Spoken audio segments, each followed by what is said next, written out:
Good evening. It's Joyful Hermit trying a walk with the pups tonight. We'll see what they're up to. I'm not going to photo. I think Lovey's looking around for a good spot. But anyway, it's a beautiful evening here, and I've been thinking a lot. Still, I'm fascinated with the thought of the hermit within, of all of us. Youth, adult, elderly, anyone, that there's an aspect of us, of this aloneness with God, that is very important to nurture the soul with God, because that's what we're about in this life. And I was remembering what my son had said to me when he was alone with just me, and I, of course, was in the house a lot. It was before I became hermit. When he was a senior, the very end of his senior year. But then he went off to college, so I was free to live fully my hermit life. But otherwise, he was gone most of the time by the time he was a senior, because he went to school he had to drive about 45 minutes in the morning and to get back, and then he worked part-time job in the evenings and Saturdays, so church on Sundays, so busy kid. But he remarked how, at times he felt he was lonely. But, he had all his friends at school, etc. But later on, he said that it was really an advantage to have the solitude that he did have. Well, when I would be ill with pain, then he was alone, doing his work, getting his dinner, checking on me. I don't eat when I have real bad pain, but had to have something to drink. He'd bring me water, whatever I'd ask. A very, very wonderful young man.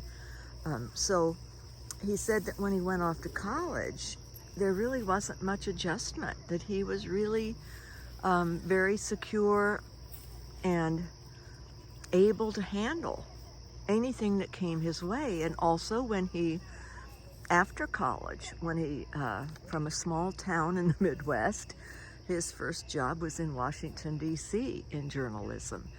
And he had to, get his own place. He knew not a person there. So he said that benefited him too, that he had solitude, and he knew how to handle himself in solitude. These are just external aspects of it. He felt secure in his soul and mentioned that. And that had even come up in an article that I had done when he was maybe in 6th grade or 7th grade that got published. I think it was in the Franciscan magazine. But it was very interesting how he perceived things differently, having had some solitude and understanding solitude and the positives of it. Also with prayer time and to develop a relationship with God. Youth can do this too, and it's a benefit to them. And then, of course, in families, have your social life and enjoyment of normal, healthy friendships. But it's been a thought and then today I was looking back over old blogs. I had various blogs, probably maybe 5 to 7 titles, and covered different periods of life. I didn't write one in the island years. I think that's fairly vivid, but I wished I'd had, because there were so many miracles that happened. But Lovey, I don't think that's a good idea to get up there. No, not a good idea. But, and I came across different books that I'd read that mentioned rules of life from different saints, even Mary's rule of life, that a mystic had heard Mary talk about her rule of life. So I think I'm going to talk about that in a video, various rules of life, because I think it's good for everyone. It would be, I think, if I had children still, I would be talking with them and having them develop a rule of life. Even in elementary age, I think I probably would have, at their level, at what they could comprehend. So, to set forth what they feel is their purpose, and then relationship with God, but in their daily life, what they ought to be living for. And it would obviously be put at a child's level. But all of us, couples, could have a co-joint rule of life or an individualized one, plus then discuss one that would unite the two in the bond of marriage, a rule of life that the couple would strive in. So I like this idea. It's exciting to me. Why should hermits hog all the fun? So, or monastics, there's monastics have rules of life. So I think I'll develop that further and give lots of different examples from different saints and different people. And of course, I had mentioned the gospel rule. I actually found my first rule of life. And it was very basic, though, and it was very similar, except I had other little more temporal, tangible things with it. And I think that's okay. It's not the ideal. I always keep seeking the purest, the most ideal that I could aim for. I'm tangled up here, that's why I'm pulling this leashes around. But the dogs are having a sniff fest here. They are just excited to sniff everything around, taking advantage of this beautiful world we're in, and I'm enjoying it with them. The other thing, this is for hermits or the hermit within, everyone, with the idea that everyone has a hermit within, and to be utilized and developed in part because married people, one of the persons is going to pass first. Our children, they grow up, they go out on their own. So it's always a situation of passing. Life is always passing by, and we're always in the process of dying to ourselves, dying to temporal phases of life, dying to habits and vices, and just Lovey, no pull, no pull. That's what I say when I can't have him pulling on me, no pull. I have a waist leash that he's on because he's so heavy, but he could still pull me down easily. Couldn't you, Lovey? Yep, get that itchy, get it. Ooh, that looked like that felt good. The other thing is I think I will talk more about personality disorders because our society is increasing. I really believe that with the changing role in women, that men and women are increasingly developing more personality disorders than men even. So I'm going to discuss those because it's really helpful to know and then to relate, because even people who are in the religious life, maybe especially so, can have personality disorders. And back to hermits, I really believe that it's even more important for hermits to have a psychological evaluation before they are even considered for canonical approval. I think the bishop or whoever he has making the designation should have a clinical psychologist, licensed clinical psychologist with experience, not someone just out of college doing it. And hopefully, maybe, depending, but wait a few years until the bishop or whoever is doing the designation really knows the person or examines all aspects of their life.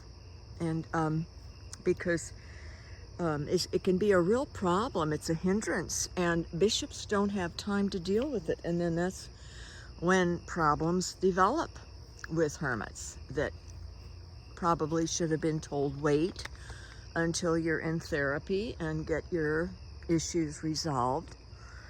And there's something else that came up that I thought was important. Well, that's one. Oh, the public or the private aspect of our lives. And for those of you who aren't in the hermit vocation, but other vocations, but want to sort of explore this idea of the hermit within, it's a good idea to consider how much of ourselves, how we can pass unnoticed. And it's obviously not to the degree whatsoever that a hermit would, but it's humility. That's the point behind it, of that in the canon law, and of why hermits who went out into the desert or into the mountains, out into the forest, being hidden was very important. Not necessarily, no pole lovey, not from the standpoint of, oh, it's just a thing I'm going to do to fulfill something so that I can feel like I'm more hermit-like. No, that's so shallow, it's ridiculous. But it is also, though, necessary to develop that relationship with God, to have the quiet, the silence, but also to avoid pride. And the idea, and with the canon law coming up, to think that the church needs to esteem hermits. Hermits, historically, that is not humility, to want to be esteemed. I have another blog online, it's WordPress, and it's the Joyful Hermit in WordPress. And somebody had seen it recently and had left a comment. I don't keep it active, but they loved this prayer that Cardinal Mary Del Val had written. It's the prayer of humility, it's called. And I'll read it in another video, plus you can look it up online, and then I also write it out to send out to all my subscribers. It's beautiful, and so that others are more known than myself. It's all on the vein of humility. All the lines are very well put and beautiful. And of course, then God, God to be known more than any person. It's lovely, and it's for everyone, but especially, that's the point of the hermit, is to have such humility that they become nothing to God's all. A hermit is a hermit because they ought to be desiring union with God and love God so much, and that God has placed them in a position in life, not because they are homosexual or something and can't marry or aren't interested in marrying heterosexual, and they're Catholic and realize that, that Scripture, Jesus and others state in Scripture that marriage is between a man and a woman. That's made very clear in situations also, and also in the Old Testament of the abomination of in Sodom and Gomorrah. But it's the point of loving God so very much that we want to do God's will, and we want that to the ideal, and we yearn for union with God, not so that we can feel like, oh wow, I've arrived, I have little bits of union with God while yet on earth. It's not an ego thing. It's because we love God. We love Him so much we want to be one with Him. We want the mystical marriage consummated, desperately so, because we are so in love with Christ. That's the ultimate reason. And God, with hermits, calls them, chooses and calls them And there aren't many, but because they live the ideal and the extreme of the ideal. And that's just not feasible for all people to do that. We would not have a society, we would not have families, and et cetera, et cetera. So the hermit within all of us would be by degrees. And it's just a thought of exploring that in your own life, to not neglect the inner and the inner God alone relationship that can develop, and also with a family, with others, and with your spouse. But each of you then everyone retains and nurtures a relationship with God alone, where they love God above all else. So, but it's not, and as far as the externals of, say for a hermit, of how they are, get their canonical approval or whatever else, the externals are minor. If you want to have, I think it's up to the hermit to educate the bishops.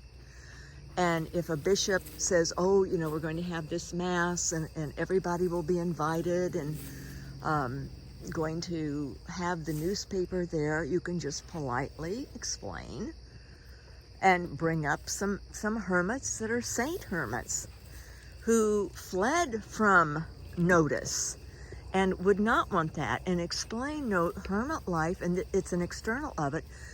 But we are human, and we usually start with the externals. As the outer does, then the inner will do. The inner will follow after the outer, usually. So we usually start with our externals, on creating our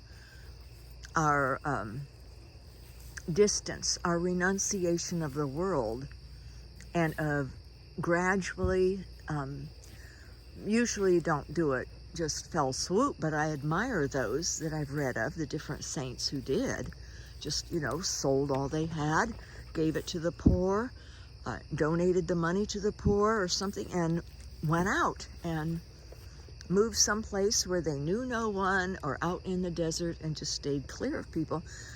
Even Saint Benedict that I talked about yesterday, he had his 3 years. Only the one man at first came, Romanus of Subiaco. The monk came, a hermit himself, and provided him with food on set days, and helped sort of be his mentor, to help him adapt and to discuss matters of God and the spiritual life and his soul, because Benedict was in training, in essence.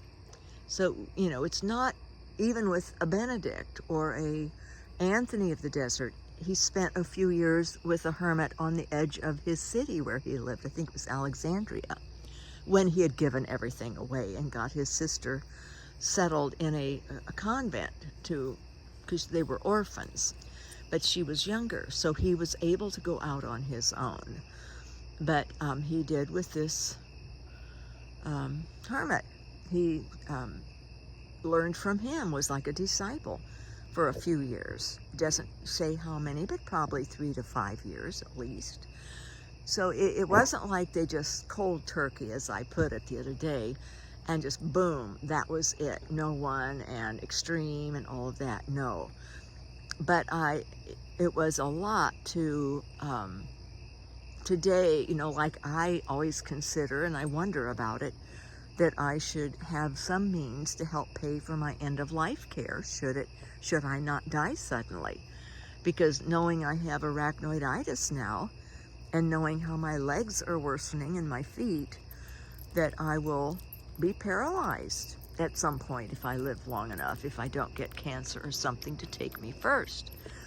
And that will cost. And I just don't find it of great character to count on other people to take care of me or to foot the bill.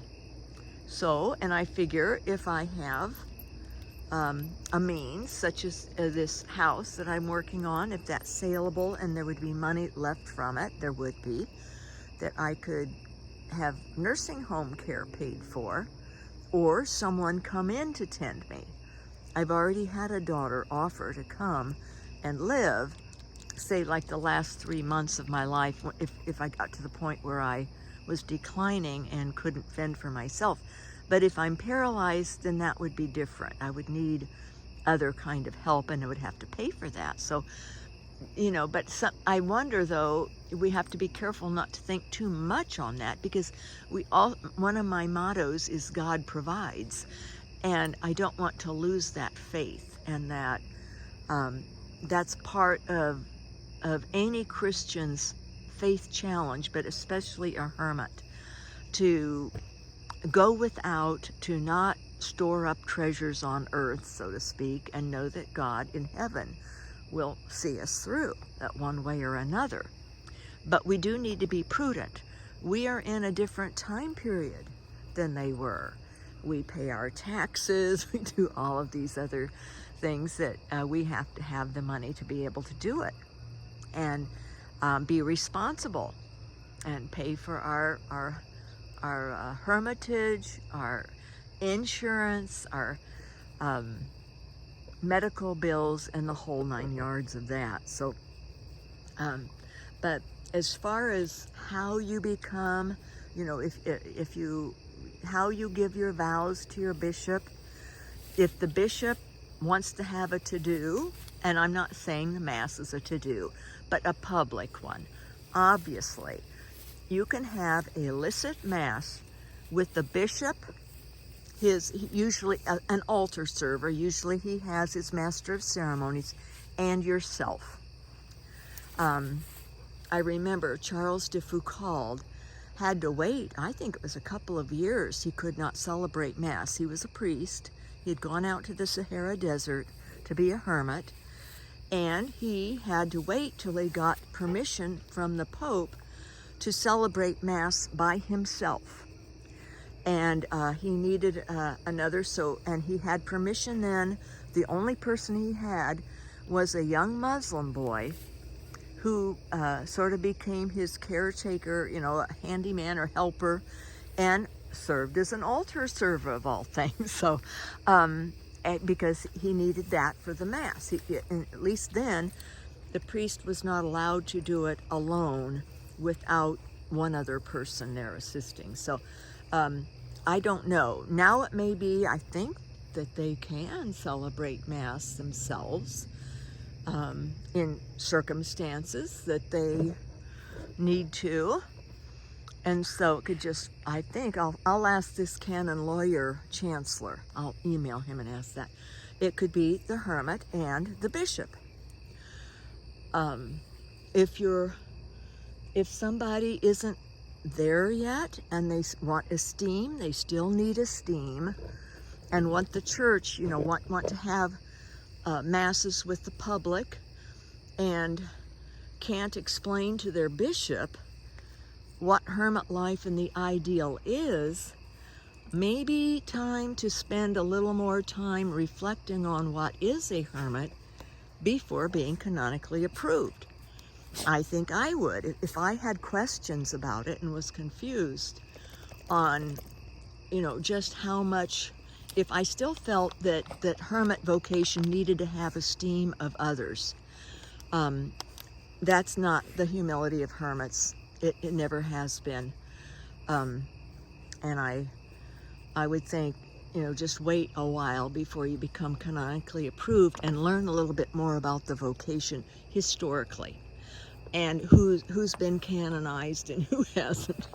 You know, because the church has saints, and they are for a reason. They live their lives to the high ideal, and that includes hermit saints. So we can sort of go by what they did. And of course then they didn't have this canon law.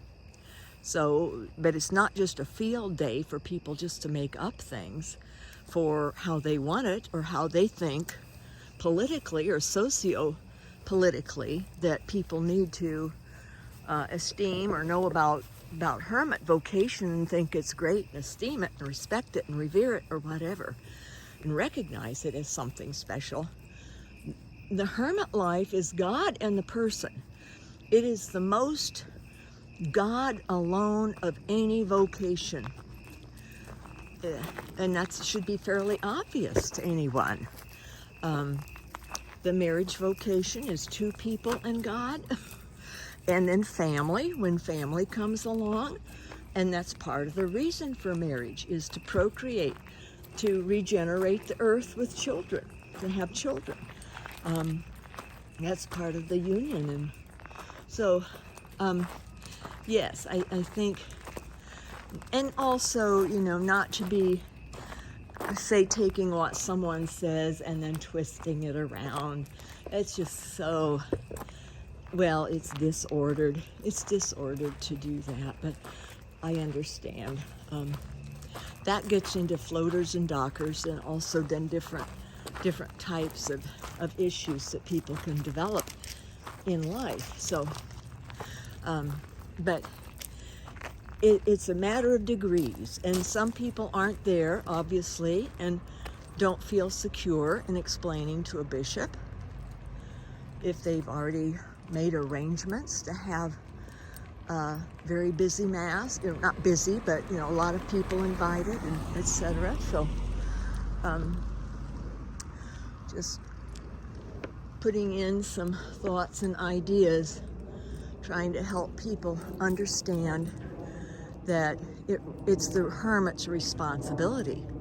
That's part of the solitude of getting to know God and getting to know your vocation very well. Well, more action here. God bless His real presence in us, and have a beautiful evening.